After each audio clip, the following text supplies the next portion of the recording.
There are odds against Nigerian marriages in the United States of America. And today we are talking about one of them. And this odd is just a silent killer, and that is too much work. Too much work. In other words, different, husband working 16 hours, the wife also working 16 hours. This is splitting homes in the United States of America. Just realize that wherever you are working, they keep adding more shifts. One person who is supposed to show up doesn't show up, so you have to wait in for them. You have to kick in for them. And before you know it, you begin to split, you begin to separate as husband and wife. Sometimes it's as simple as this. The husband is working morning, the wife is working night. And there will be good excuses for this because, hey, children are still young.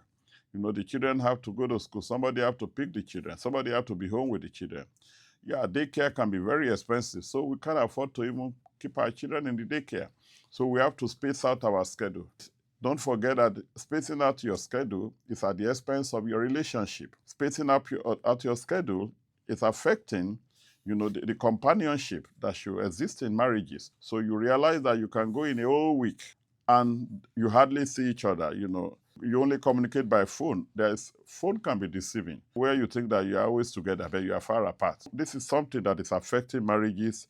In America, you say, well, we have bills to pay, yes, but at the expense of what? And when you work too much also, the stress comes with it, fatigue comes with it. Even when you think you are spending time together, before you sit down to say a word, you are already sleeping on your chair. You don't even have time to discuss as husband and wife. Before you know, you think that you are two roommates living in the same house. You don't eat together. You don't eat with your children. You don't go out together. You just realize that one way or the other, you don't have time for each other. You need time to be able to make marriage work. I know there are bills, but the question I have for you is, how did that bill come up? Who generated the bill? Maybe you need to live in a house where you don't need to work two jobs. Maybe you need to ride a car where you don't need two jobs to pay for it. Maybe you only need to prioritize your marriage over just making more money. Money, the love of money can be, the root of any evil. So you have to prioritize your marriage. So I want to encourage you out there, if you are listening today and you have been working too much, your wife has been working too much, your husband has been working too much, you will need to sit down and really have a family meeting so that as you are in the new year, 2026, you can decide to scale down. And sometimes you just need to take some drastic decision where you also cut down your bills, cut down all your exposures. And even if you can't do it right away, because sometimes it can't happen overnight, you are able to make a concrete plan of how you can go about it so that if this year you are going to achieve that, where you are saying after this year, we are not going to devote our time just working alone. We want to commit our time to our marriage. So I want to challenge you, take this and run with it.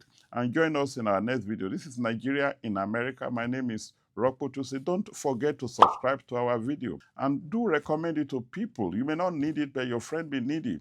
The counsel that you give to people that they will be angry and they will be mad with you. Just send our video to them.